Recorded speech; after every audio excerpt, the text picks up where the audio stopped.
सभी लोग हाथ जोड़ लेंगे, मंगलाचरण करेंगे। सबसे पहले नमो अरिहंताणं नमो सिद्धाणं नमो ऐरियाणं नमो अध्यायाणं नमो लोये सब सहुणं ऐसो पंच नमो करो सब पावपणासड़ो मंगलाणं च सव्यसिं पठनं होई मंगलम। सभी लोग जो भी मिथिलापुरी तीर्थ क्षेत्र में आए हुए हैं, सुनपुरा ग्राम में, गौतम बुद्ध नगर में, और ठीक है रहने दो, जो भी प्रत्यक्ष अप्रत्यक्ष रूप से स्वाध्याय को सुन रहे हैं, नित्य प्रति कभी कभी बीच में आपकी कक्षा रह जाती है, कहीं हमें अगर जाना पड़ जाता है तो कल आपकी कक्षा नहीं लग पाई थी, तो अपने समय का सदुपयोग करने के लिए आप लोग कोशिश कीजिए कि नित्य प्रति जब भी समय मिले स्वाध्याय कर लिया। प्राकृत के भी आपके अगले महीने दिसंबर में बहुत जल्द परीक्षाएं होने वाली हैं। जिन लोगों ने फॉर्म भरे हैं तो उसमें भी हमारी YouTube पे वीडियो डली हुई है, प्राकृत सर्टिफिकेट कोर्स के नाम से। प्राकृत गद्य पद्य सौरभ और प्राकृत रचना सौरभ अपभ्रंश साहित्य अकादमी से जो कोर्स चलता है, काफ़ी लोगों ने सर्टिफिकेट कोर्स के फॉर्म भरे हैं, और जिन लोगों का सर्टिफिकेट कोर्स पिछले वर्ष उत्तीर्ण हो गया था, उनके डिप्लोमा के जो एग्ज़ाम रहेंगी, परीक्षाएं रहेंगी, वह 6 महीने बाद संभवतः जून के आसपास होंगे।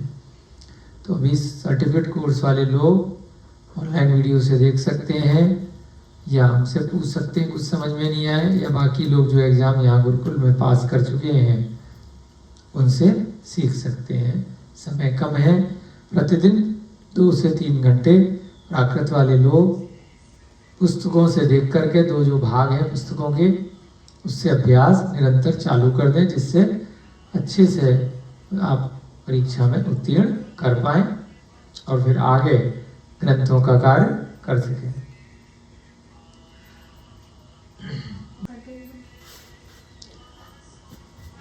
सम्यक्त कौमुदी ग्रंथ का हमारा स्वाध्याय चल रहा है।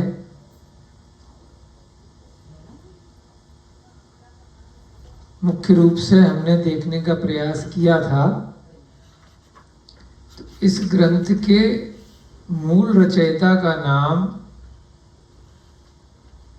हमें उपलब्ध नहीं हो पाया है इस ग्रंथ के माध्यम से। कई बार हमने देखने का प्रयास किया,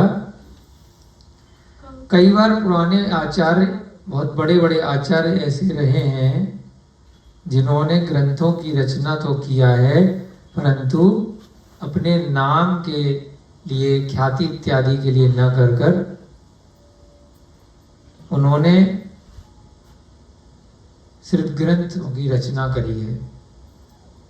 तो अभी तक हमने कई बार देखना चाहा, कहीं पर भी ऊपर भी नहीं लिखा है, अंदर भी नहीं लिखा है, बस इतना आ रहा है कि इस ग्रंथ के संपादक हैं आचार्य श्री अजित सागर जी महाराज, और हिंदी अनुवादक हैं पंडित पन्नालाल जी साहित्यचार। पन्नालाल जी साहित्यचार ने बहुत सारे जैन शास्त्रों का अनुवाद किया है, धर्म पुराण भी हैं, वंश पुराण, बहुत सारे बड़े बड़े ग्रंथों का। अन्य बहुत सारे विद्वानों को उन्होंने पढ़ाया भी है, सिखाया भी है। तो ऐसे विद्वान पंडित पन्नालाल जी का नाम यहाँ आया है।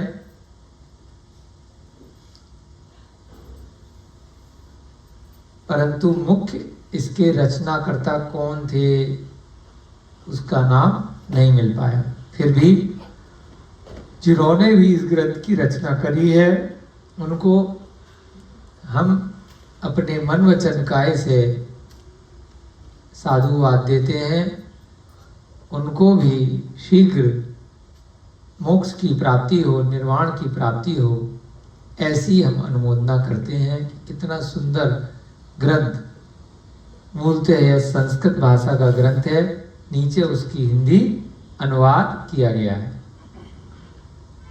ऐसे सम्यक दृष्टि साधु महाराज अवश्य रहे होंगे जिन्होंने इसकी रचना की है। भगवान महावीर की वाणी से पंचम काल में हमें गुरु शिष्य परंपरा, आचार्यों की अनुकंपा से यह पांडुलिपियों के माध्यम से कुछ न कुछ ग्रंथ प्राप्त होते रहते हैं। बहुत सारे ग्रंथ अभी मूल रूप से पांडुलिपि यानी कि हस्तलिखित ग्रंथों के रूप में ही जगह जगह जो ग्रंथाकार हैं उनमें उपलब्ध मिलती हैं, वहाँ पर उनको संभाल करके रखा गया है। समय समय पर बहुत सारे विद्वान उनका हिंदी अनुवाद या जो भी वर्तमान की प्रचलित भाषा है उस स्थान प्रदेश के अनुसार करते रहते हैं। तो मूल रूप से जो भी वर्तमान युग के ग्रंथ हैं वे कहीं ना कहीं पूर्वाचार्यों से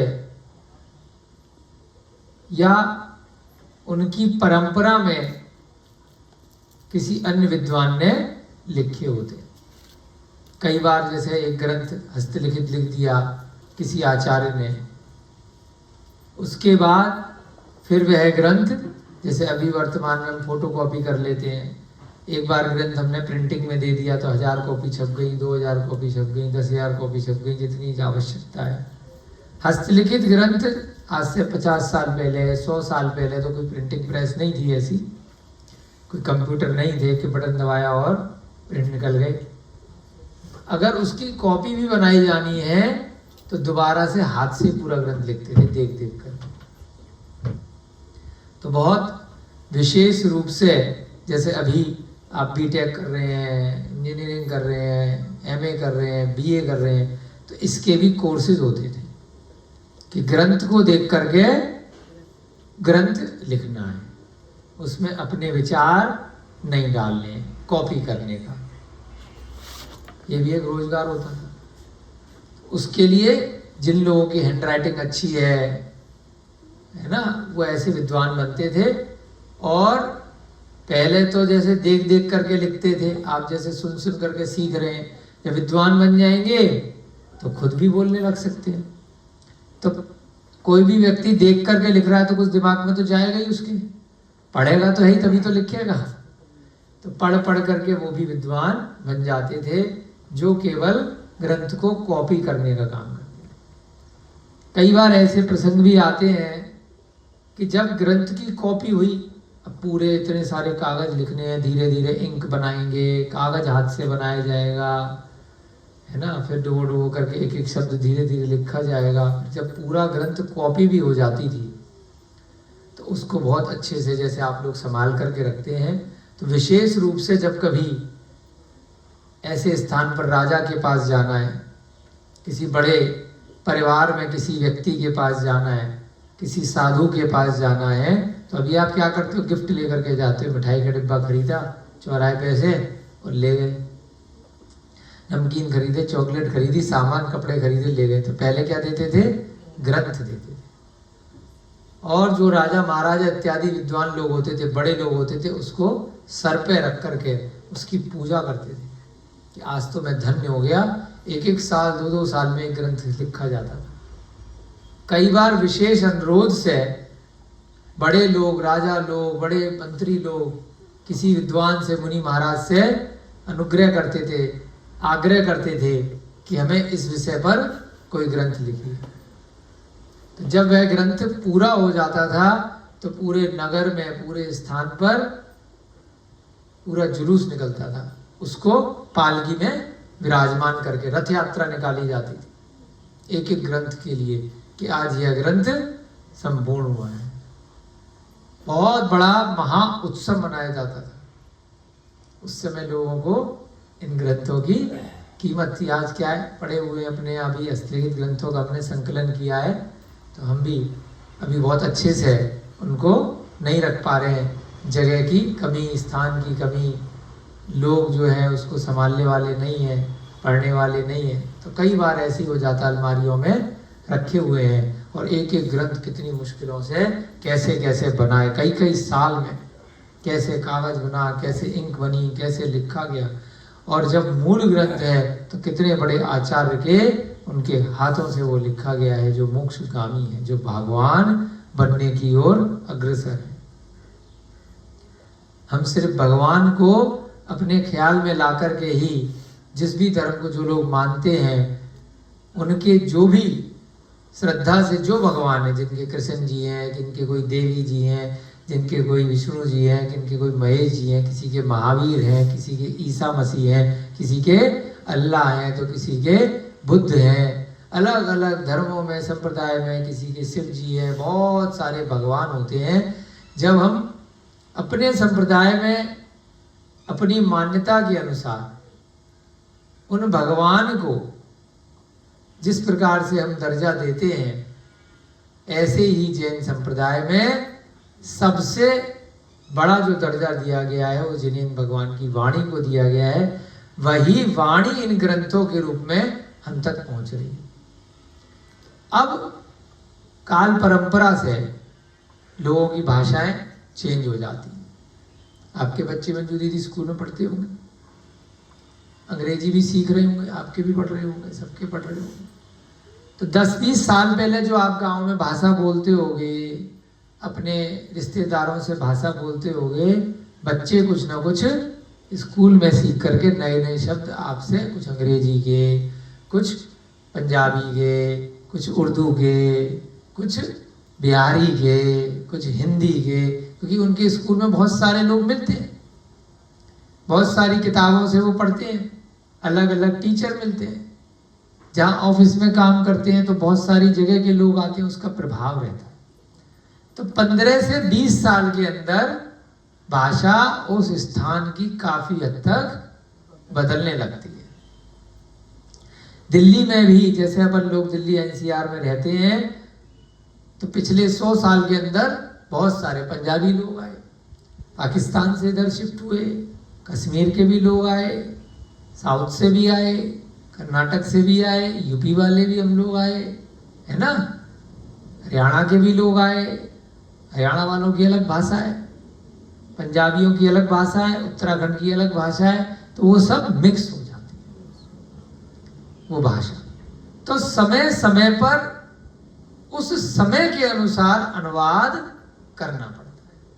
वर्तमान में सब बच्चे अंग्रेजी में पढ़ रहे हैं, तो अब वो हिंदी की देवनागरी लिपि नहीं समझ पाते, तो फिर से विद्वानों की जरूरत है कि अब जो हिंदी के ग्रंथ आ गए, तो नए युवा बच्चे जो अंग्रेजी माध्यम के स्कूल में पढ़ रहे हैं, इसका इंग्लिश में ट्रांसलेशन करो। बाहर जो विदेशों में चले गए, या विदेशी लोग हैं, तो जिस देश में लोग रह रहे हैं वहां में फ्रेंच में चाहिए, रशियन में चाहिए, इटालियन में चाहिए, है ना, अलग अलग देशों की जो मूल भाषा है उसमें ट्रांसलेशन चाहिए उनको, तभी समझ में आएगा अपनी मूल भाषा में। तो कहने का तात्पर्य ये है कि जब ये ग्रंथ हम पढ़ रहे हैं, तो यहाँ पर उस समय विद्वानों की भाषा चलती थी संस्कृत। तो यह ग्रंथ मूल रूप से पांडुलिपि में कहीं ना कहीं संस्कृत भाषा में आया।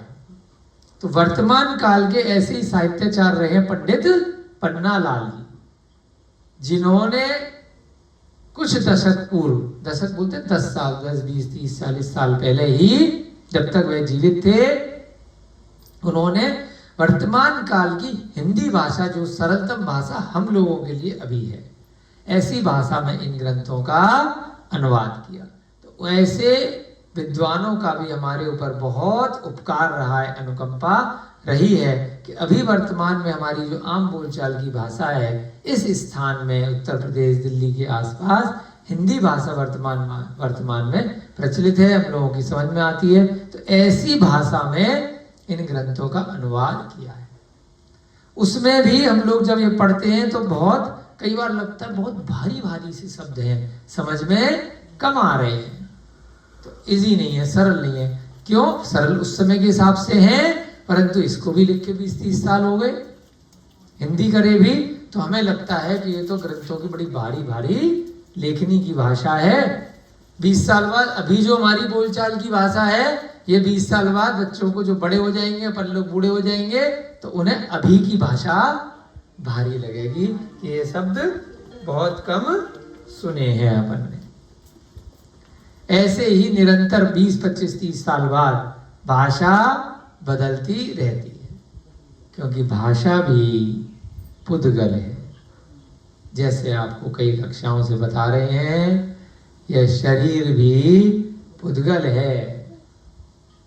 भाषा जो सुनाई दे रही है आपको कर्ण इंद्रियों के माध्यम से, यह पुस्तक भी है, जो लेखनी है, सब पुद्गल है, इसका भी क्षय होता है। परंतु वह लेखनी, वह भाषा, वह ग्रंथ जब हम आत्मसार कर लेते हैं, सुन करके जब हम अपनी आत्मा में उसको उतार लेते हैं, तो वह ज्ञान बन जाता है, वह पुद्गल नहीं है। जब वह हमने आत्मा के अंदर उसको प्रवेश करा दिया, वह फिर जन्मों जन्मों तक आत्मा से नहीं छूटेगा। कार्बन शरीर भी छूट जाएगा, परंतु सम्यक ज्ञान नहीं छूटेगा, क्योंकि वह सत्य ज्ञान है। ऐसा इन शब्दों से निकल करके, इन पांडुलिपियों से निकल करके, उसके हिंदी अनुवाद से उन शब्दों को हमने यहाँ माइक पे आपको सुनाया, उसके बाद आपके कानों में पहुंचा, मन के माध्यम से, अपने ज्ञान के माध्यम से आपने उसको आत्मसार कर लिया, अपनी आत्मा में उसको प्रवेश करा दिया।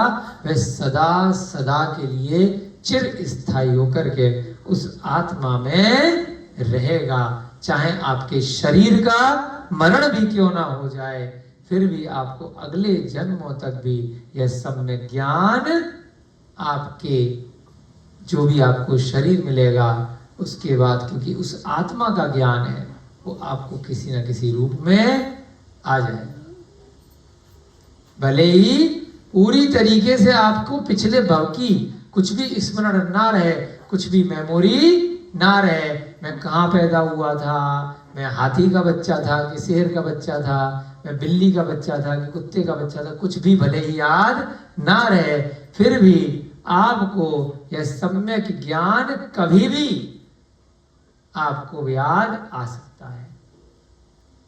आत्मा क्या है, मोक्ष मार्ग क्या है, सम्यक दर्शन क्या है, उस आत्मा में प्रवेश कराने के लिए यह यहाँ पर स्वाध्याय हम लोग कर रहे हैं। अरहत दास सेठ की 8 पत्नियों की कहानियां यहाँ चल रही है। विष्णु श्री जो एक पत्नी है, वह बता रही है किस प्रकार से मुझे सम्यक दर्शन हुआ। एक ब्राह्मण ने, मेरे जानने वाले ने, एक मुनि महाराज को आहार दिया था, और फिर बाद में उसने जैन धर्म को अंगीकार किया। उसने मुनि महाराज से जब पूछा कि जब मैंने आहार दिया तो ये पंचाश्चर्य क्यों हुए, तो और ऐसा पहले भी कभी किसी के साथ हुआ है, तो उन मुनि महाराज ने दूसरे मुनि महाराज पिहिताश्रम की कहानी सुनाई। पहले मुनि महाराज थे समाधिगुप्त, तो उन्होंने जब पिहिताश्रम मुनि महाराज के बारे में बताया, तो वहां पर भी एक राजा था और वह यज्ञ करा रहा था, परंतु यज्ञ के साथ में एक दूसरा साधारण ब्राह्मण एक मुनि महाराज को आहार दान दे रहा था। तो उसके कारण से, उस ब्राह्मण के कारण से पूरे नगर में पंचाश्चर्य हुए। राजा को लगा कि मेरी वजह से, मेरे यज्ञ की वजह से हुए हैं, परंतु जब उसे सत्य का पता चला तो उसने भी जैन धर्म अंगीकार कर लिया, और बाद में जाकर के जिन दीक्षा तक ग्रहण कर ली और अपना भी कल्याण करा। तो ऐसे उदाहरण के माध्यम से हमने अब तक सीखा। अब ये सारा वृष्टांत सुनकर के हमने एक और कहानी इसमें पढ़ी कि किस प्रकार से वहां पर जो मंत्री है, वह मंत्री भी मुनि महाराज के पास जाकर के नियम ले लेता है कि मेरे को मंत्री बनने के बाद हमेशा एक तलवार हाथ में रखनी पड़ती है, वह हथियार रखना पड़ता है, जाने अनजाने में उससे किसी का मरण न हो जाए और कभी भी ऐसे भाव ना करें, वध ना हो, तो हे प्रभु, हे मुनि महाराज, मुझे ऐसा आशीर्वाद दो कि मेरे हाथ में कभी भी लोहे का शस्त्र ना, मुझे धारण न करना पड़ने की कोई बात नहीं। तो उस मंत्री ने क्या किया, लकड़ी की काठी में, यानी कि लकड़ी की एक वो बनाई तलवार और म्यान के अंदर रख करके वह राजा की सेवा करता रहा। एक दिन एक चुगलखोर ने क्या किया, राजा को खबर कर दी कि कभी कोई विपत्ति कष्ट आ गया तो यह कुछ नहीं कर पाएगा, इसके म्यान के अंदर तलवार लकड़ी की है, ये मूर्ख बना रहा है। अब राजा डायरेक्ट तो पूछ नहीं सकता, तो उसने क्या किया, अपनी तलवार की प्रशंसा करी, बच्चों की तलवार की प्रशंसा करी, अन्य जो राज परिवार के लोग थे, जो सेनापति सभासद बैठे थे, सबको एक करके करी, और फिर आंखें दिखा करके उस मंत्री से भी पूछ लिया कि भाई बहुत देर हो गई, तुमने अपनी तलवार नहीं दिखाई। उसके मन में आ गया कि जरूर किसी ने राजा को कुछ बताया है, तभी इतनी देर से ड्रामा रचाया गया है, ना कोई युद्ध हो रहा है, ना कोई ऐसा प्रसंग है, फिर अचानक से राजा सबकी तलवार क्यों चेक कर रहा है।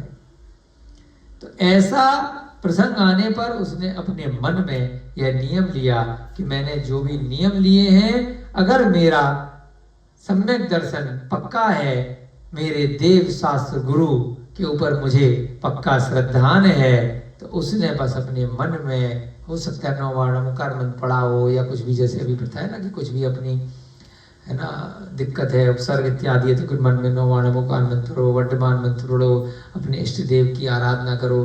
कई लोग क्या करते हैं, विपत्ति आती है हनुमान चालीसा पढ़ने लग जाते हैं, भूत प्रेत निकट नहीं आवे, है ना, तो कुछ हो जाएगा। तो ऐसे ही उसने क्या किया कि मेरे अंदर अगर सम्यक दर्शन है, तो यह तलवार राजा के हाथ में जाने से पहले लोहे की हो जाए, क्योंकि उसका तो नियम था कि अपने हाथ में लोहे की नहीं लेगा। तो उसने म्यान समेत तलवार राजा को दे दी कि अपने आप देख लो।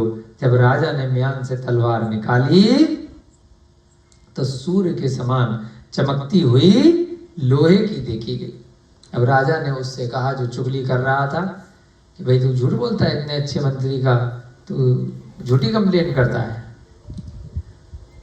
राजा समस्त देवतामय है, ऐसा विद्वान जन कहते हैं, इसलिए उसको देव के समान देखना चाहिए, उसके साथ असत्य व्यवहार नहीं करना चाहिए। अब राजा और राजा के लोग जो खास थे, जिसने चुगली करी थी, उसको क्या समझा रहे हैं कि भाई राजा तो भगवान के समान है, वो प्रजा का रक्षक है ना। जहाँ जैसे आप काम करते हैं, भाई कंपनी का कोई मैनेजर है, कोई मालिक है, कोई हेड है, तो उस समय वही भगवान है। माता पिता बच्चों के लिए क्या है, वही भगवान है, वही रोटी कपड़ा देंगे, वही मिठाई खिलाएंगे, वही पैसे देंगे, वही पढ़ाएंगे। तो जो प्रत्यक्ष है, गुरु को भगवान का है, उसकी संज्ञा दी है। ऐसी राजा अगर अच्छा राजा है, तो उसकी वजह से ही आप क्या जीवनी चल रही है, प्रजा की जीवनी चल रही। तो लोग समझा रहे तू राजा से झूठ बोल रहा है, जिसकी वजह से तेरी यह नौकरी चल रही है, झूठी चुगली कर रहा है। राजा तो देवता के समान होता है, इसलिए उसको देव के समान ही देखना चाहिए, उसके साथ असत्य कभी नहीं बोलना चाहिए। अब राजा के साथ आपने असत्य बोला, उसका पूरा दिन खराब कर दिया, है ना। बोला तो सत्य था, लेकिन गलत आदमी के लिए सत्य बोल दिया, जिसके साथ क्या है, भगवान भी साथ में है, उसके सम्यक दर्शन के कारण, उसके श्रद्धान के कारण से। इसलिए सत्य बोल करके भी जो चुगली कर रहा है, वो असत्य की श्रेणी में आ गया, क्योंकि किसके लिए उसने बोला है और उसके भाव कैसे हैं, उसकी पूरी जानकारी उसने नहीं ली।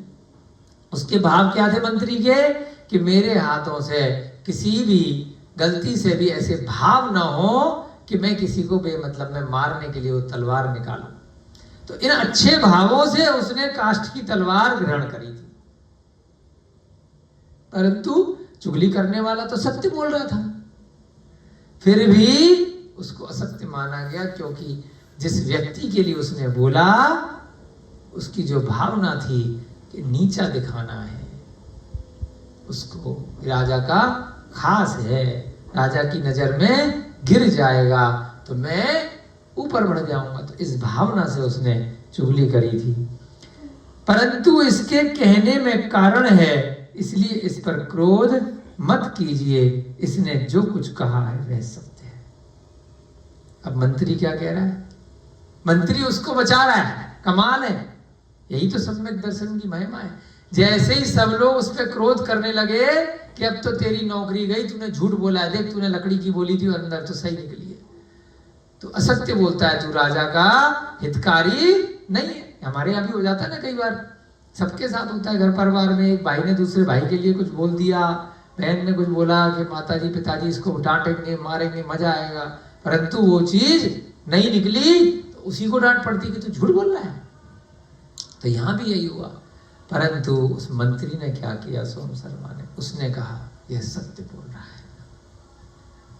है ना, इस पर क्रोध मत कीजिए, इसके कहने में कुछ ना कुछ कारण है।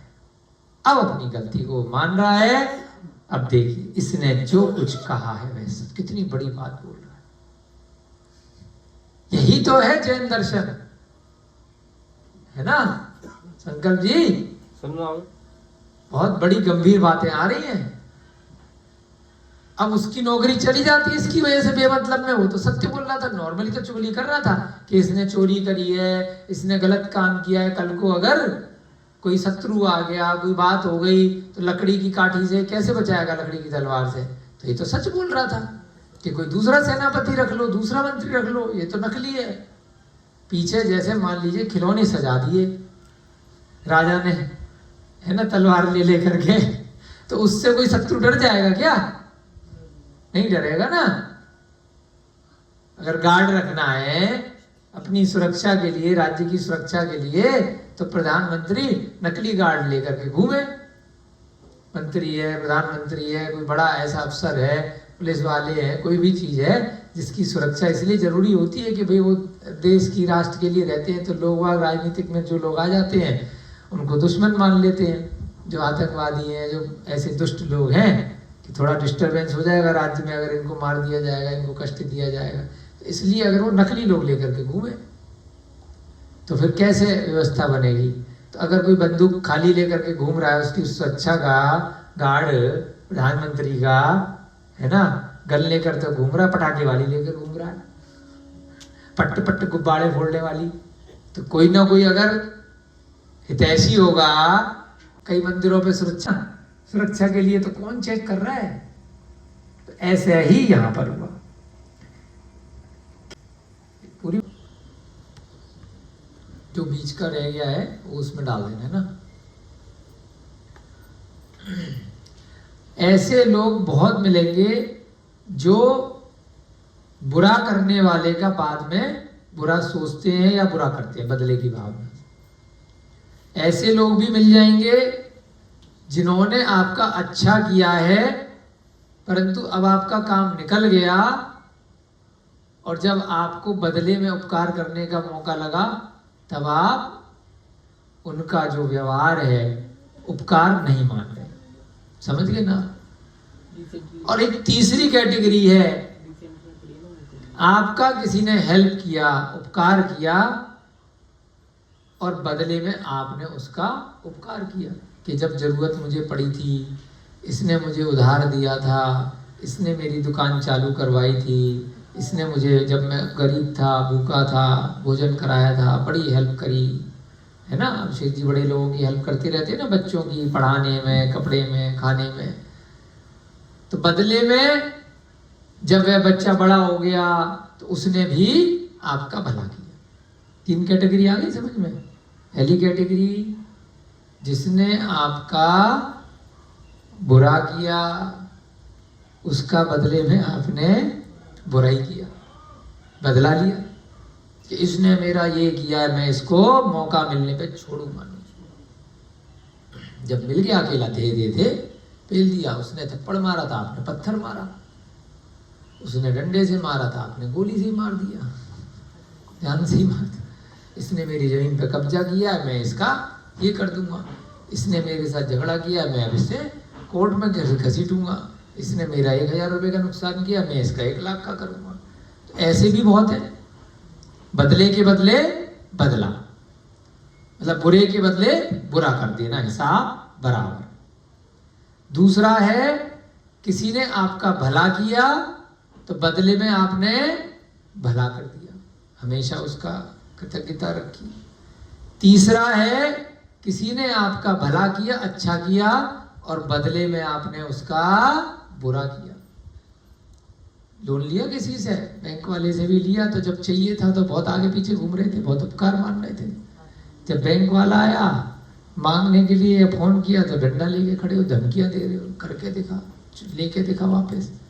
है तीनों कैटेगरी आ गई, अच्छा करने वाले का बुरा करना, अच्छा करने वाले का अच्छा करना, बुरा करने वाले का बुरा करना। अब आई चौथी कैटेगरी, जिसकी यहाँ पर वर्णन हो रहा है कि जिसने बुरा किया है उसका भला। कोई बात नहीं, ये मेरी नौकरी खाने को बैठा है, ये मेरा वध करने को बैठा है, ये मेरा नुकसान करने को बैठा है, इसने मेरे साथ इतना बुरा किया है। पिछले अध्याय में भी आया था ना, है ना, कई बार आता है ऐसा, कई प्रसंग ऐसे आ जाते हैं। यही सम्यक दर्शन है। चमत्कार कब होगा? जब बुरा करने वाले के प्रति भी आपके मन में कोई भी द्वेष नहीं होगा। सब जीव सुखी रहे इस जगत में, कोई किसी को न सतावे। अब सभी में मेरे लिए जो अच्छे हैं, मेरे लिए जो हितैषी हैं वही सुखी रहे, मेरे परिवार के जो हैं वही सुखी रहे, मेरे को जो बढ़िया खिला पिला रहे हैं वही सुखी रहे। सभी का मतलब क्या है? सभी में सब आ गए। जिसने मेरा बुरा किया है वो भी सुखी रहे, जिसने मेरा भला किया है वो भी सुखी रहे। सबका कल्याण। सर्वे भवन्तु सुखिनः, सर्वे सन्तु निरामया, सर्वे कल्याणी, है ना, पश्यन्तु। आता है ना संस्कृत का बड़ा सबका। कितना अच्छा यहाँ कहा कि ये व्यक्ति तो बड़ा अच्छा है। कौन कह रहा है? राजा कह रहा है कि यार कमाल का आदमी है वो आदमी, इसका मंत्री पद लेने को बैठा है, इसको नौकरी से निकलवाने को बैठा है, कि इसके म्यान में से लकड़ी की तलवार निकली है, और ये कह रहा है कि इसकी नौकरी मत खाओ, है ना, भले ये पकड़ा गया, बाद में तलवार बड़ी चमकती हुई लोहे की ही निकली उसके सम्यक दर्शन के कारण से, लेकिन नहीं, इसकी कोई गलती नहीं है। अब राजा कह रहा है यार क्या आदमी है, ये इससे बुरा कर रहा है और ये इसी को बचा रहा है, इसका कौन सा रिश्तेदार है ये? यह सत्पुरुष है। सत्पुरुष कौन कहलाएगा? ये चौथी कैटेगरी का, जिसने अपकार करने वाले के ऊपर भी अनुकंपा रखी, उपकार किया, कोई बात नहीं, माफ किया जाए। अपकारी पुरुष का भी भला विचारता है, उसे धिक्कार हो जो उपकारी पुरुष का भी बुरा सोचता है। 4 कैटेगरी में एक कैटेगरी कौन सी है? जिसने आपकी सहायता करी है, जिसने आपका भला किया है, वापिस करने का जब टाइम आया तो उसका अपकार करने में लग गए, उसको भगाने में लग गए कि अब ये, है ना, इसका बुरा हो जाए। कई बार होता है ना, जब काम चाहिए, नौकरी चाहिए तो आए, बाद में क्या है, वहीं पर जाकर के बेईमानी करी, चोरी कर ली, उन्हीं का अपकार कर दिया, उन्हीं को धोखा दे दिया, है ना।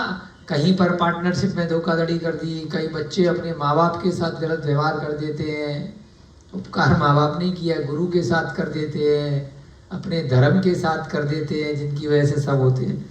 सज्जन मनुष्य अपकार करने वाले का भी भला करने की चेष्टा करते हैं। क्यों इतना डिटेल में बता रहे हैं? क्योंकि अपन को कैसा बनना है? सज्जन, सत्पुरुष। अपकार करने वाले का भी उपकार करना है। हो जाता है ना संकल्प जी, कई बार गुस्सा आता है, किसके ऊपर आता है गुस्सा? जो हमारे साथ बुरा करता है। हाँ, तो इस लाइन को कई बार बता चुके पिछले 10 मिनट में। अपने आप से चारों कषाय शून्य हो जाएंगे। इस एक लाइन के अंदर कितनी महत्वपूर्ण बात है। कषाय कब आएगी, मायाचारी के भाव कब आएंगे, है ना। किसी ने आपके ऊपर उपकार किया तभी तो धन संपत्ति उसके आपके पास रखी है, तभी तो मायाचारी करोगे, तभी तो चोरी करोगे। किसी ने आपको भरोसे पे रखा है ना वो सामान, ठग वैद्या किस पे करो, ठगोगे किसको, कोई दे करके गया है ना। जिसने आपके ऊपर उपकार किया है उसका अपकार कर रहे हो आप। तो इस एक लाइन के अंदर अगर आपने नियम ले लिया कि जिसने मेरा बुरा किया है मुझे स्वप्न में भी उसका बुरा नहीं सोचना है, भगवान उसका भी भला करे, है ना। खाली कहने के लिए नहीं है जैन धर्म।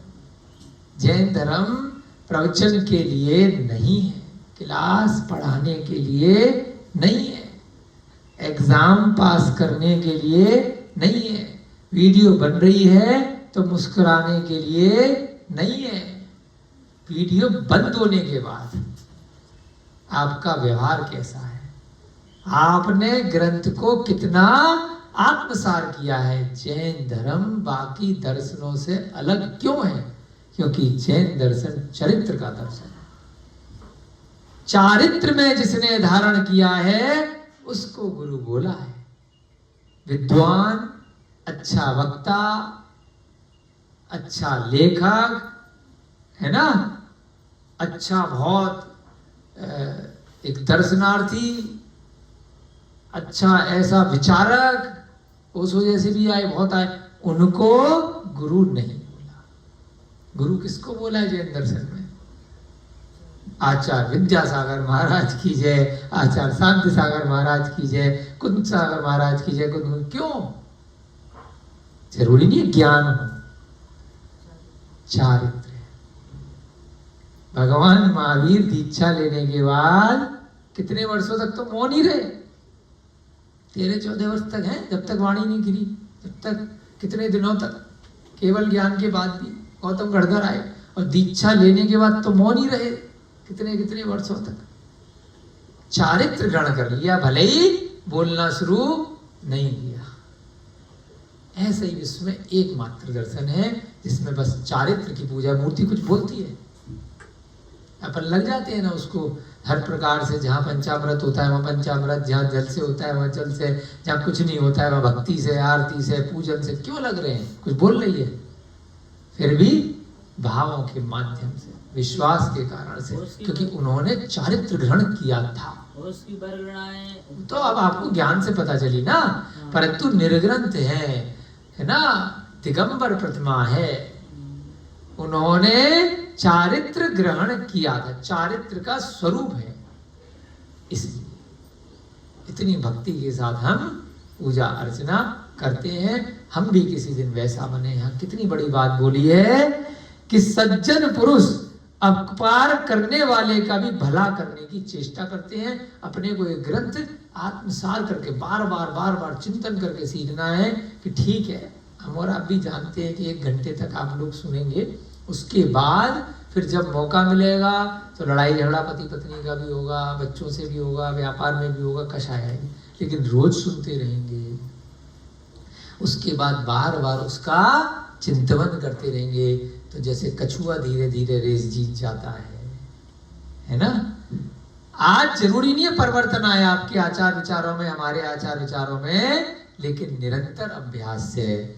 जैसे नन्ही चींटी एक दिन पहाड़ चढ़ जाती है, धीरे धीरे चढ़ती है, फिर गिरती है, क्योंकि कोशिश करने वालों की हार नहीं होती। अगर आपके मन में स्वाध्याय में खाली इतना ही आ गया कि हे प्रभु मुझे सम्यक दर्शन की प्राप्ति हो जाए, हे प्रभु मुझे क्रोध बहुत आता है, मुझे क्रोध कम आने लग जाए, हे प्रभु कभी कभी दूसरों का धन संपत्ति देख करके मेरे मन में मायाचारी के परिणाम आ जाते हैं, अभी भी आ रहे हैं, लेकिन कम हो जाए।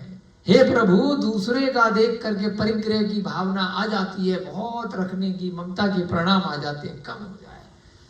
हे प्रभु मुझे कभी कभी झूठ बोलना पड़ जाता है, बोलना नहीं चाहता, परिस्थिति ऐसी हो जाती है कि बचना है, नहीं तो मुझे दंडित करेगा अगर मैंने सच बोल दिया तो अपने मन से ऐसी भावना करो कि मुझे ऐसा निमित्त ना मिले कि मुझे असत्य बोलना पड़े, तो आपको मिलेगा ही धीरे धीरे करके, है ना। हे प्रभु, जाने अनजाने में मैं खाना नहीं चाहता, रात्रि भोजन कभी भूखा रह गया, खाना पड़ जाता है, मुझे इतनी शक्ति दो कि मैं रात्रि भोजन ना खाने पाऊं, मुझे ऐसी जगह काम धंधा मिल जाए जब दिन में ही खाना बनता हो, जहां पर मैं समय पर छुट्टी लेकर के अपने घर दिन में पहुंच जाऊं। हे प्रभु, ऐसी जगह मुझे कार्य मिले, ऐसा मेरा निमित्त बने कि मेरे भोजन में जाने अनजाने में कोई भी हिंसक वस्तु, कोई भी मांसाहारी चीज, कोई भी ऐसा नॉन वेज, कोई भी अंडे इत्यादि से बनी वस्तु ना आ जाए। भावना ही कर लो, समझ रहे हो अभिषेक जी? भावना भी करोगे तो आज नहीं तो कल धीरे धीरे क्या होगा, रात्रि भोजन छूट जाएगा, आलू प्याज लहसुन छूट जाएंगे, है ना, नॉनवेज छूट जाएगा, अपने आप ऐसी जगह कार्य मिलने लग जाएगा। और ऐसी जगह से जहां आप मांसाहारी संस्था में कहीं काम कर रहे हो मजबूरी में, दूसरी जगह ज्यादा पैसे मिलने लग जाए। अपनी रुचि में, यहाँ जैसे संस्था में अपनी रुचि का भी आपको, यहाँ पे वही लोग काम कर रहे हैं जिनकी भावना है दिन में खाना खाना है, जिनकी भावना है कि यार दूध में भी दोष है, ना मिले तो नहीं मिल रहा। धीरे धीरे करके आपकी भावना के कारण से आपकी जो आत्मा में कुछ ना कुछ उन्नति होती रहेगी। यहां क्या कह रहे हैं, अपकार करने वाले का भला करने की चेष्टा करो, नहीं हो पाए भावना कर लो कि मेरे पति ने बहुत अपकार किया है, मेरा पुत्र मेरी नहीं सुनता है, बच्चा कह रहा है मेरे माता पिता मेरी नहीं सुन रहे, मुझे एमबीए के लिए 5 लाख रुपए चाहिए, नहीं दे रहे, मुझे गाड़ी खरीदनी है, मुझे लैपटॉप खरीदना है, मुझे 50,000 रुपए का मोबाइल खरीदना है, नहीं दे रहे। तो बच्चा क्या कर रहा है, माँ बाप को मनी मन कोस रहा, उपकार करने वाले का भी बुरा कर रहा है। कोई बात नहीं, भावना करो, जब आपको पता चलेगी कि मेरा बेटा मुझसे बात नहीं कर रहा, उल्टा सीधा बोल रहा है, ये कर रहा है, वो कर रहा है, प्रेशर बना रहा है, फिर भी कि मेरे से किसी भी कारण से इसको कोई कष्ट ना हो, ये अपकार कर रहा है, बुरा सोच रहा है, फिर भी कोई बात नहीं, मैं इसका उपकार करती रहूं।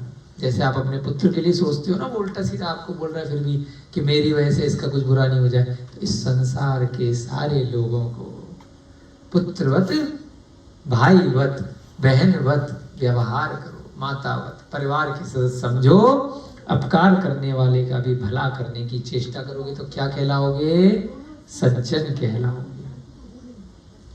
उस पुरुष को धिक्कार है जो सदा उपकार करने वाले का भी बुरा करते हैं। यही आपको इतनी देर से समझा रहे, चारों कैटेगरी इन्होंने समझा दी।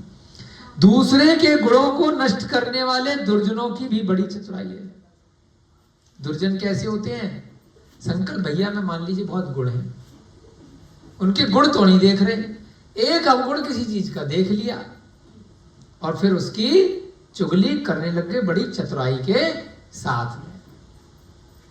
दूसरों के गुणों को नष्ट करने वाले, गुण है उसको तो बता नहीं रहे हैं, अवगुण बता रहे हैं, तो ये ऐसे लोग मायाचार कहलाते हैं, चतुराई से बताते हैं। अरे पता है वो वहां रात को गया था, वो ये कर रहा था, वो कर रहा था, क्योंकि अपने भीतर चंद्रमा की किरणों को छिपाने वाले मेघों की भी अधिक मलिनता देखी जाती है। अब उदाहरण दे रहे हैं, प्रसंग आया तो कवि जो यहाँ पे ग्रंथकार हैं वो क्या कह रहे हैं, कंपैरिजन कर रहे हैं, चंद्रमा की किरणों को छिपाने वाले मेघ, मेघ माने बादल, चंद्रमा की शीतल किरणें होती हैं रात्रि में, अच्छी लगती है पूर्णिमा की, और अगर बादल हो गए तो क्या हो जाएगा, छुप जाएगा। सूर्य की किरणें भी बादल से छिप जाती हैं, चंद्रमा की भी छिप जाती हैं, अपने भीतर चंद्रमा की किरणों को छिपाने वाले मेघों की भी अधिक मलिनता देखी जाती है। क्या कहा? मलिन माने बेकार, मलिन माने गंदगी। गंदगी, अंधेरा। कितना सुंदर उदाहरण दिया है। कहते हैं ना काले काले बादल हो गए। हाँ, पता कैसे चलेगा काले बादल है? पीछे से सूर्य की किरण आ रही है, तो बादल के अंदर की गंदगी उन किरणों के कारण से दिखाई दे रही। जबकि बादल कैसे हैं? श्वेत हैं, सफेद होते हैं, वर्षा देंगे, लेकिन उनमें भी कोई कमी, अरे काले हैं, गंदे हैं, दिख गई। ऐसी चंद्रमा की पूर्णिमा की चांदनी जब उन बादलों पे पड़ी तो रात के अंधेरे में नीचे से हल्की हल्की रोशनी आएगी, कोई भी कहेगा यार बड़ा गंदा बादल है। तो ऐसे ही कोई व्यक्ति का स्वभाव है, उसके अंदर थोड़ी सी मलिनता है परंतु गुणों की प्रधानता है। चुगली करने वाला क्या करेगा? अवगुण बताएगा कि ये गंदा है बादल, ये व्यक्ति बहुत गंदा है। पीछे से टॉर्च से रोशनी दिखा करके आपकी गंदगी दिखाई गई है कि रविकांत को कितना गुस्सा आता है, डंडा उठा लेता है, कषाय करता है, देखो वहां से चोरी करके ये चीज पर वस्तु ले करके आया है, देखो इसने ये दुर्व्यवहार किया। एक छोटी सी गलती जो बहुत छोटी सी है उसके गुणों की खान के सामने वह बताई जाएगी। कहीं से प्रकाश छोड़ करके, दिखा करके, बता करके, जता करके, है ना, रंगे हाथों पकड़ा करके, और बाकी जो गुण हैं उनको जो दुर्जन व्यक्ति है वो छिपा लेगा। कितना सुंदर उदाहरण देते हैं शास्त्रों में, कहां से आते हैं ऐसे ख्याल। इस चीज को बताने के लिए उदाहरण क्या दिया? चंद्रमा की रोशनी में जो मेघ हैं तो मेघों की जो मलिनता है वह दिखाई देती है, लेकिन मेघों के अंदर जो प्रचुर मात्रा में जल है, जिस जल के कारण से यह धरा शीतल बन जाएगी, जलमयी हो जाएगी, जिससे सबकी प्यास बुझेगी, वह नहीं बता रहा है ना? क्या बता रहा है? जो दुर्जन है, क्योंकि दुर्जन का स्वभाव होता है कि वह प्रत्येक वस्तु में, प्रत्येक व्यक्ति में सिर्फ कमी देखता है, गलतियां देखता है। वह कभी भी दूसरे व्यक्ति के गुणों की तरफ उसकी दृष्टि जाती ही नहीं, चाह के भी, क्योंकि उसके अंदर इतनी गलतियां हैं, उसके अंदर इतनी कमियां हैं। उसको इस संसार में हर चीज में, हर व्यक्ति में, हर पशु पक्षी में, हर वस्तु में उसको क्या नजर आएगी? कोई ना कोई कमी नजर आएगी। जहां जा रहा होगा, रोड खराब है, जहां जाएगा ये चीज बेकार है, ये बेकार है, वो आदमी बेकार है, ये व्यक्ति ऐसा है, वो व्यक्ति ऐसा है, वो बच्चा ऐसा, उसमें बस कमी कमी कमी कमी ही देखेगा। तो जो व्यक्ति सब में कमियां निकालता है, सबकी बुराई करता है, वो कौन है? दुर्जन। उनसे दूर रहो। और सज्जन क्या है? इस व्यक्ति के अंदर 100 कमियां होंगी लेकिन एक गुण होगा, उसकी दृष्टि सिर्फ गुण पे जाएगी। इसका एक गुण उठाया, संकल्प का एक गुण उठाया, रमेश जी का एक गुण उठाया, काजल का एक गुण उठाया, शुभम का एक गुण उठाया, मंजू दीदी का, जितने भी लोग हैं सबका एक एक गुण उठा करके अपने को फिर क्या हो जाएंगे? आत्मसात, गुणों की खान बन गए। सबका गुण उठा लिया। गुण क्या होता है? मीठा खाने वाला। सबका मीठा मीठा ले लिया तो क्या हो गया? हम मीठे की खान हो गए। और दुर्जन क्या करेगा? इसकी अगर बुराई देखी है तो बुराई देख करके उसने मन में विचार कर लिया ये बुरा है, इसने ये गलत काम किया, ये गुस्सा करता है, आ गई बुराई। ये चोरी करता है, आ गई बुराई। ये मायाचारी करता है, ये किसी को बुरा भला कहता है, ये मांस खाता है? सबकी बुराई बुराई बुराई पर दृष्टि गई। क्या हो गया? दृष्टि क्या है? आत्मा से देख रहे हो, आंखों से कुछ नहीं देख रहे, तो सब आत्मसार करता चला गया, सारी दुनिया की बुराई। तो वो क्या बन गया? बुराई की खान बन गया, भंडार गृह हो गया, है ना? सारे व्यसन आ गए, क्योंकि सबके एक एक व्यसन उसने इकट्ठे कर लिए। काजल ऐसी है ना, चिल्लाती है, ये करती है, वो करती है, वो ऐसा, सब की बस बुराइयों का भंडार। तो जिसने सारी दुनिया की 100 लोगों की लिस्ट बना ली बुराइयों की, तो कन्फर्म है जिसको सबकी बुराइयां ऑफिस की पता है 100 लोगों की, तो फिर वो बुराइयों का पूरा भंडार गिरे, पूरा कोषागृह। तो यहाँ इस माध्यम से कितनी अच्छा उदाहरण दिया है कि आपको सबके दृष्टि गुणों पे जाए। कौन सा है, सुनाओ जरा। अनेकांत नहीं, दृष्टि गुणों पे जाए, आपके बारे में अपना में आता है ना, है ना, दृष्टि न दोषों पे दृष्टि न दोषों पे जाए, गुण गुण ग्रहण का भाव। एक एक लाइन ऐसी महत्वपूर्ण है, लेकिन हम इस ग्रंथ के माध्यम से चिंतन करने के लिए बैठे हैं। प्रवचन हमें अपना पांडित्य आपको नहीं दिखाना है, ध्यान रखिएगा। अच्छे गुणों के ऊपर हमारी ऐसी कोई भावना नहीं है, चाहे जो वीडियो में देखें, जो यहाँ बैठे वो देखें, कि हमें अपना विद्वान चीज दिखानी है, अपना पांडित्यपना झाड़ना है कि हम बहुत अच्छे वक्ता हैं। कुछ नहीं है, सीख रहे हैं आप लोगों के साथ मिलकर के, एक इनका चिंतन कर रहे हैं मिलकर के, कि जो ग्रंथ है उसमें हम आपस में मिलकर के एक दूसरे के सहयोग से उसमें कौन सी अच्छी बातें हैं, कुछ आप आत्मसार करो, कुछ हम आत्मसार करें। हम आपसे सीख रहे हैं, आपके निमित्त से, आप हमारे निमित्त से सीखो, और हम इस ग्रंथ की भावना से जो लोग रिकॉर्ड कर रहे हैं मिल करके कुछ ना कुछ उन चीजों का चिंतन करके उसको बार बार अपनी वाणी के माध्यम से बोलेंगे। आप बार बार अपनी कर्ण इंद्रियों के माध्यम से सीखोगे। आज कल परसों तरसों 10 साल 20 साल 30 साल में कभी ना कभी ऐसी भावना आ जाएगी कि मुझे सुनीता दीदी के गुण ग्रहण, मुझे इन बच्चों बहुत अवगुण है, उदम मचा रहे हैं, यहाँ वहां सामान फेंक रहे हैं, इसको मार रहे हैं, उसको, अबे कुछ तो गुण होगा। बस गुड़ गुड़ गुड़ गुड़ की लिस्ट बनाओ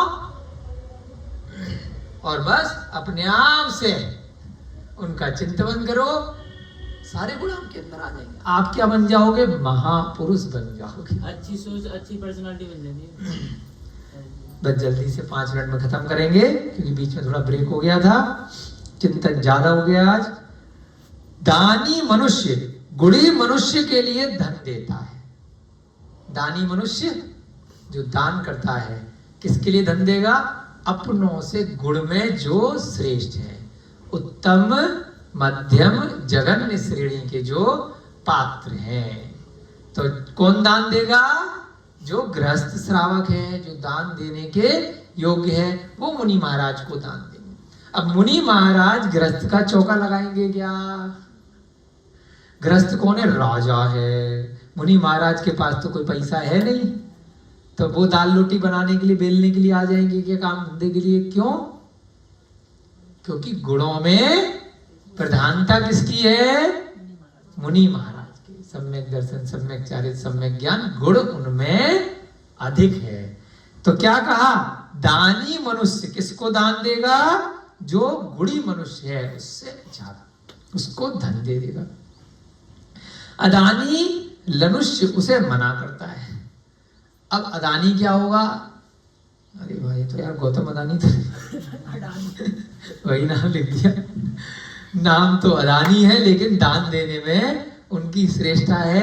जैन है, मालूम है आपको, है ना, 60 साल के हुए, कितने पैसे दिए हैं, 60,000 करोड़ अभी तक, 60वीं बर्थडे पर। ऐसे ऐसे दानी है अपने जैन समाज में, अपने पास तो 60,000 रुपए। उनने कहा आज मेरा 60वां बर्थडे है, 60,000 करोड़, कितने ऐसे 60 लाख या 60 करोड़ दान, चलो निकालो साइड में बांटो। ऐसे ऐसे लोग हैं अपने जैन समाज में। आ रहा पुण्य से क्या दिक्कत है, नाम रख दिया अदानी, दान न देने वाले, है ना। हमें तो आज पता चला अदानी की फुल फॉर्म ये है, दानी से अदानी, जो दान न दे। तो क्या कह रहा है, दान, अदानी जो लोभी है, जो दान देना चाहता है उसे मना करता है। ठीक ही है, क्योंकि राजा का धन जाता है परंतु भंडारी दुर्बल हो जाता है ना। भंडारी को दर्द होता है जबकि उसका है नहीं। राजा कह रहा है दान करो, भंडार गिरे खोल दो, गरीबों में दान कर दो। जो उसकी चाबी लेकर के बैठा है, मेरे को तनख्वाह तो देता नहीं है, दान कर रहे हैं। मुझे तो 5 रुपए नहीं देता, 5,000 रुपए नहीं देता महीने की, मुझे तो 1-1, 2-2 महीने तक किलसा के रखता है ना। और यहाँ पे भंडार गृह गरीबों में बांटने के लिए, और जिनको जरूरत है, जो आए, जो पूरे दिन 24 घंटे ड्यूटी भी नहीं देते, उनको तिजोरी खोल देता है। तो भंडारी क्या कह रहा है, सोच सोच करके दुर्बल हो जाता है, उसके पेट में दर्द हो रहा है। राजा जान रहा है कि दान देने से और आएगा, उसी से इसकी तनख्वाह जाएगी, है ना। इसको अगर ज्यादा दे दिया तो भाई बाकी लोगों में ये फिर इसको घमंड आ जाएगा। मंत्री को जितना मिल रहा है उतना मतलब हिसाब से देगा ना वो सैलरी। तो ये थोड़ी है कि किसी चीज पे वो ज्यादा कर रहा है तो ज्यादा कर दो, सबको बराबर राजा ध्यान रखता है। साधु पुरुष धर्म का भार धारण करता है। साधु का क्या काम है, मुनि महाराज का या साधु का, वो धर्म को अपने चारित्र में धारण करता है, और दुर्जन उसके दोष कहता है। अभी हमने तो अपने विचारों से कहा था, दुर्जन किसको बोला, हर आदमी में उसको कमी नजर आएगी, साधु में भी कमी नजर आ जाएगी, आती है। हमारे मन में भी कई बार आता था पहले, जब ये सब पढ़ते नहीं थे, अरे उस साधु ने ये कर दिया, उस साधु ने ये कर दिया, वो ये करता है, वो ऐसे बात करते हैं, वो साधु थोड़ी। अरे तुम क्या हो, हैं, कुछ तो पालन कर रहे हैं, उनकी गुड़ी ले आओ, कमी तो सब में है। तो दुर्जन मनुष्य तो साधु में भी कमी निकाल लेगा, वो हर आदमी में कमी निकालेगा, हर आदमी। कितनी बढ़िया बात यहाँ कही है कि साधु पुरुष एक तरफ धर्म का बाहर ग्रहण कर रहा है, परंतु दुर्जन तो साधु में भी दोष निकाल ले रहा है। क्योंकि धनी मनुष्य गाय को धोता है और चोर उसके हाथ पकड़ता है। अभी वर्तमान में दूध कैसे आ रहा है, मशीनों द्वारा नहीं, इस लाइन में आ गया। सम्यक के संकल्प बाबू क्यों वीगन बने, क्योंकि गाय के बछड़े के हिस्से का चुरा करके बेच रहे हो। एक ही लाइन में चीज एक ही है। कितना बढ़िया तुम्हारे वीगन वाला सूत्र आ गया यहाँ कि धनी मनुष्य, जो अच्छा मनुष्य है, जो सत्पुरुष है, वह गाय का दूध दुहेगा, यानी कि उसके बच्चे को मिलेगा, उसको गाय को अच्छे से रखेगा, उसको अच्छे से चारा भूसा खिलाएगा। तो वो गाय क्या करेगी, बिना बांधे, बिना कष्ट दिए, बिना इंजेक्शन दिए अपना एक थन आपके लिए दुहने के लिए प्रेम पूर्वक छोड़ देगी। और चोर क्या करेगा, उसको बांध करके दूध निकालेगा, पैरों को रस्सियों से बांधना पड़ेगा, ऑक्सीटोसिन का इंजेक्शन ठोकना पड़ेगा, उसके बच्चे को दूर बांधना पड़ेगा, है ना, मारना पड़ेगा, उसके मुंह पर, बच्चे के मुंह पर कुछ बांधना पड़ेगा, कहीं पी नहीं जाए। एक ही लाइन में आज के वर्तमान युग का यहां से कॉन्सेप्ट निकला है कि इसलिए बाजार का पैकेट का अगर पी रहे हो, चोरी करके आया बेटा आपकी वजह से। तो इसलिए खुद पालो, कोई बाधा नहीं है, बढ़िया से गाय को रखो, देसी गाय रखो, प्रेम पूर्वक पालो, दुह करके निकालो। दुहना यानी कि बिना दुख दिए सुख पूर्वक उसको निकालना है। ना उसको दुख है ना आपको दुख है, तो वह दूध क्या काम करेगा, अमृत का काम करेगा, जो शास्त्रों में आया है पहले के। और अगर बांध करके निकालोगे, ठोक ठोक करके इंजेक्शन दे करके निकालोगे, उसके बच्चे की हत्या करके निकालोगे। भैंस का बच्चा तो स्लॉटर हाउस पे जाता ही है, तो इसलिए भैंस का दूध पीने वाले कैसे हो जाते हैं, भैंसा बन जाते हैं, खड़े रहेंगे, आलसी हो जाएंगे, पड़े रहेंगे, 10-12 साल में ही डायबिटीज हो जाएगी। कट गए ना पीछे वाले के हाथ पैर, समझाया था, पैर भी गया, हाथ भी गया, सब गए, भैंस का दूध पी पी करके सुरेंद्र के भैया के। इतनी डायबिटीज, एक एक करके हर साल एक एक अंग कटता जा रहा, लेकिन दूध नहीं छोड़ रहे भैंस का। आदत पड़ गई, पता नहीं क्या मिल रहा है, इतनी डायबिटीज हो रही है भैंस का दूध पीने से, जर्सी वाली गाय का दूध पीने से। सब केमिकल खाए जा रहे, जहर खा रहे, तो भैंसा ही बन जाओगे, खड़े रहोगे भैंस की तरह। न बुद्धि आएगी न शक्ति आएगी। तो क्या करो, पाल लो भाई, ज्यादा शौक है। नहीं पाल पा रहे हो तो जो प्लांट बेस्ड मिल्क है आज की डेट में, काजू का दूध पियो, ओट्स का, जई का दूध बना के पियो, बिनोले का दूध पियो, अखरोट का दूध पियो, है ना, और सोयाबीन का दूध बना के पियो, चावल का पियो, मूंगफली का पियो, 50-100 तरह के विकल्प है। बाकी संकल्प जी किसी दिन आपको समझा देंगे। आपकी कक्षा का भी समय हो रहा है, बस एक लाइन और करेंगे। जो प्रसंग चल रहा था, राजा ने अब कहा कि हे मंत्री जी, यह लकड़ी की तलवार लोहमय कैसे हो गई? भाई मेरे, तुम तो कह रहे हो, वो कह रहा लकड़ी की है, तुम कह रहे हो सत्य बोल रहा है, लेकिन मेरे हाथ में तो ये लोहे की चमक रही। क्यों पागल बना रहे दोनों मिल करके? मैं ही मिला हूं, है ना। उसने कहा लकड़ी की है, ठीक है, तुमने भी कहा कि वो सच बोल रहा है, लकड़ी की है, लेकिन मेरे हाथ में इतनी पब्लिक देख रही है तो लोहे की है। मेरे को पागल समझते हो? हे राजन, मैंने सतपात्र के लिए दिए हुए दान का अतिशय सुना था। राजा ने मुनि महाराज को दान दिया था, 50 हुए, ऐसे ऐसे बाद में जाके दीक्षा लेकर के मोक्ष चले गए। तो मैंने जब ये सुना तो मैंने भी अपने हिसाब से एक नियम ले लिया। लोहे के दोष को देख करके लोहे के शस्त्रों को त्याग करने का नियम ले लिया कि लोहे से जीव हिंसा इस शस्त्र से हो सकती है। लोहे से पराठे बन रहे, रोटी बन रही है, वो तो तवे का काम कर रहे हैं, मार तो नहीं रहे। चिमटा भी लोहे का है, खाना बनाने के भी हैं, बहुत सारे औजार भी हैं, परंतु शस्त्र का ही त्याग किया, क्योंकि शस्त्र से किसी का वध होगा। तो इसलिए मैंने भी अपने शक्ति तस ये त्याग कर दिया। उस समय से मैं काष्ठ की तलवार धारण कर रहा हूं। आज मेरे धर्म के प्रभाव से ये लोहे की हो गई, क्योंकि धर्म की महिमा विचित्र है।